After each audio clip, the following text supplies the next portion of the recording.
تاریخ کے اوراق گواہ ہیں کہ سلطان محمود غزنوی ایک ایسے حکمران تھے جو صرف تخت پر بیٹھ کر فرمان جاری کرنا پسند نہیں کرتے تھے، بلکہ وہ اپنی سلطنت کے ہر فرد کے حال سے واقف رہنا چاہتے تھے۔ ان کا یہ معمول تھا کہ وہ رات کے پچھلے کھا معمولی لباس پہن کر، بھیس بدل کر غزنی کی گلیوں میں نکل جاتے تھے۔ وہ چاہتے تھے کہ وہ اپنی آنکھوں سے دیکھیں کہ ان کی عدم موجودگی میں شہر کے حالات کیا ہیں، پہرے دار اپنی ڈیوٹی کیسے دے رہے ہیں، اور کیا کوئی مظلوم ایسا بھی ہے جس کی فریاد شاہی دربار تک نہیں پہنچ سکی۔ ایک ایسی ہی سرد اور تاریک رات تھی جب پورے شہر پر خاموشی طاری تھی۔ پہرے داروں کی آہٹ کے علاوہ کچھ سنائی نہیں دیتا تھا۔ سلطان ایک گلی سے گزر رہے تھے کہ اچانک ایک سنسان موڑ پر انہیں 4 سائے نظر آئے۔ قریب پہنچنے پر معلوم ہوا کہ وہ 4 افراد ہیں جو نہایت رازداری سے سرگوشیاں کر رہے ہیں۔ سلطان سمجھ گئے کہ یہ کوئی عام مسافر نہیں بلکہ چوروں کا گروہ ہے جو کسی بڑی واردات کی تیاری میں ہے۔ سلطان نے ہمت کی اور نہایت اطمینان سے ان کے قریب جا کر سلام کیا۔ چور اچانک ایک اجنبی کو دیکھ کر پہلے تو سہم گئے، مگر جب انہوں نے دیکھا کہ یہ شخص بھی ان کی طرح معمولی کپڑوں میں ہے اور اکیلا ہے، تو انہوں نے اسے اپنا ہی جیسا کوئی پیشہ ور سمجھ لیا۔ چوروں نے سلطان سے پوچھا، اے اجنبی، تم کون ہو اور اس وقت یہاں کیا کر رہے ہو؟ سلطان نے کمال ذہانت سے جواب دیا، میں بھی تم جیسا ہی ایک غریب وطن ہوں، قسمت کی تلاش میں نکلا ہوں، اگر تم لوگ مجھے اپنی جماعت میں شامل کر لو تو شاید میری بھی کچھ دال گل جائے۔ چوروں کو ایک اضافی ساتھی کی ضرورت تھی، انہوں نے سلطان کو شامل کر لیا، لیکن انہوں نے ایک شرط رکھی، ہمارا طریقہ کار یہ ہے کہ واردات سے پہلے ہم سب اپنا اپنا خاص ہنر، اسپیشلٹی، بیان کرتے ہیں تاکہ مشکل وقت میں ایک دوسرے کی صلاحیتوں سے فائدہ اٹھایا جا سکے۔ پہلا چور نے فخر سے کہا، میرا ہنر یہ ہے کہ میں کتے کی بولی سمجھتا ہوں۔ جب کتا بھونکتا ہے تو میں بتا سکتا ہوں کہ وہ کیا کہہ رہا ہے اور کیا خطرہ ہے یا نہیں۔ دوسرا چور نے کہا، میری آنکھوں میں یہ تاثیر ہے کہ میں اندھیری رات میں جس شخص کا چہرہ ایک بار دیکھ لوں، اسے دن کے اجالے میں ہزاروں کے مجمع میں بھی پہچان سکتا ہوں۔ تیسرے چور نے کہا، میرے بازوؤں میں اتنی طاقت ہے کہ میں کتنی ہی اونچی اور مضبوط دیوار کیوں نہ ہو، اس میں ایسی نقب، سوراخ، لگا سکتا ہوں کہ اندر سوئے ہوئے پہرے داروں کو کانوں کان خبر نہ ہو۔ چوتھے چور نے زمین کی مٹی اٹھائی اور سونگھ کر کہا، میرا کمال یہ ہے کہ میں مٹی سونگھ کر بتا سکتا ہوں کہ زمین کے نیچے خزانہ کہاں چھپا ہے اور اس میں کتنا مال و دولت ہے۔ اب باری سلطان کی تھی۔ چوروں نے پوچھا، اے نئے دوست، تمہارے پاس کیا کمال ہے؟ سلطان محمود غزنوی نے اپنی داڑھی پر ہاتھ پھیرا اور نہایت وقار سے کہا، میرا ہنر ان سب سے جدا اور بلند ہے۔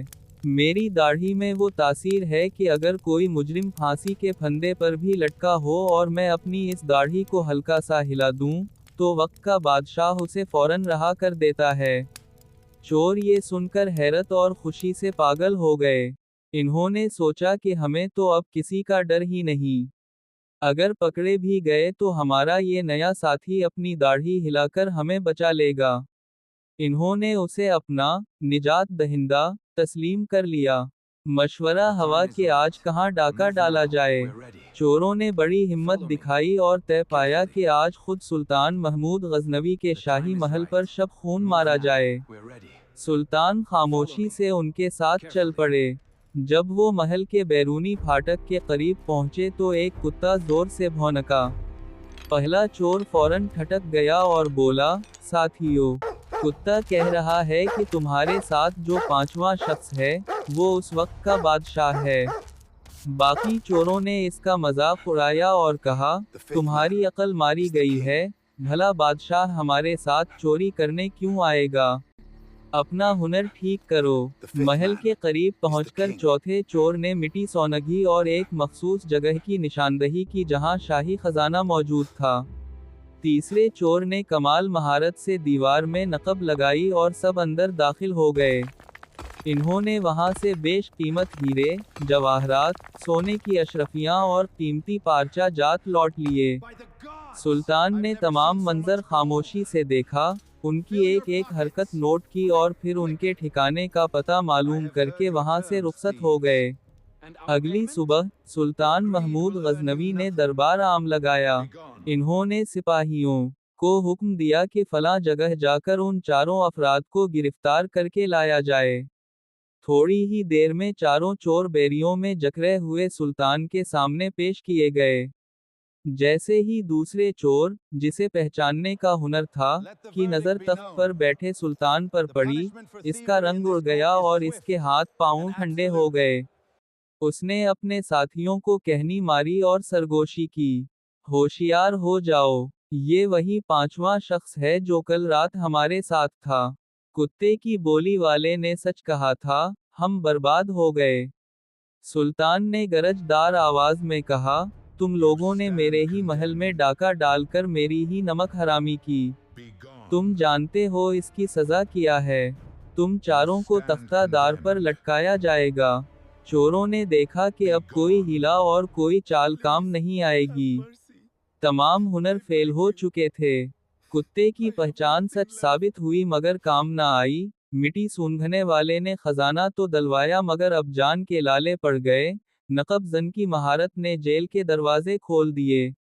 تب دوسرے چور نے ہمت جمع کی اور آگے بڑھ کر نہایت عاجزی سے عرض کی، اے ذل الہی، ہم اعتراف کرتے ہیں کہ ہم سب نے اپنے اپنے ہنر دکھائے اور ان ہنروں نے ہمیں یہاں موت کے سامنے لا کھڑا کیا۔ ہم چور ضرور ہیں لیکن آپ کے سچے ساتھی بھی رہے۔ اس نے بھرائی ہوئی آواز میں کہا، بادشاہ سلامت، ہم سب کے ہنروں نے اپنا رنگ دکھا دیا، اب صرف ایک ہنر باقی رہ گیا ہے جس کا ہم سب کو شدت سے انتظار ہے۔ وہ ہنر آپ کی داڑھی کا ہے۔ آپ نے فرمایا تھا کہ اگر آپ کی داڑھی ہلے گی تو مجرم رہا ہو جائے گا۔ حضور، اب ہم سب کی زندگی کی ڈور صرف آپ کی اس داڑھی کی جنبش سے بندھی ہے۔ سلطان محمود غزنوی چور کی اس حاضر جوابی، سچائی اور انوکھے استدلال پر بے اختیار مسکرا دیے۔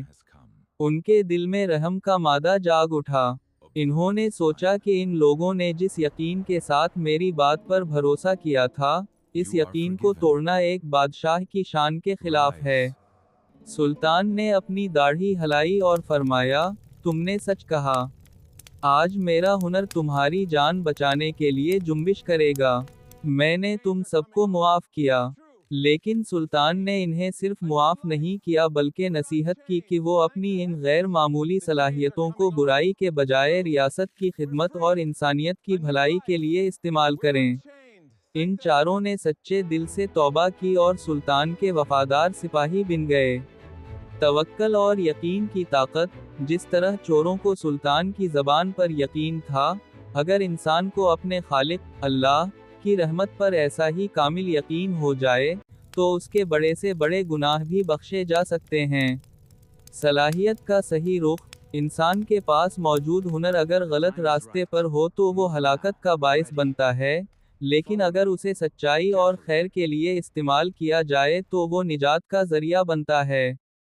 حکمران کا ظرف، ایک سچا حکمران وہ ہے جو انتقام لینے کی طاقت رکھتے ہوئے بھی معاف کر دینے کا حوصلہ رکھتا ہو۔ سچائی کی فتح، آخر میں چوروں کی سچائی اور اعتراف جرم نے ہی انہیں موت کے منہ سے نکالا۔ یہ قصہ ہمیں یاد دلاتا ہے کہ زندگی میں کتنے ہی بڑے بحران کیوں نہ آئیں، اگر انسان اپنی غلطی مان لے اور رحمت الہی کا دامن تھام لے، تو نجات کا راستہ نکل ہی آتا ہے۔